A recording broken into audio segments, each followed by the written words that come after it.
على سرر موضونة متكئين عليها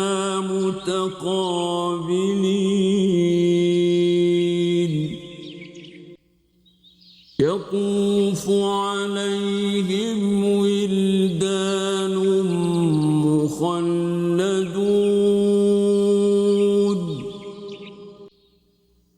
بأكواب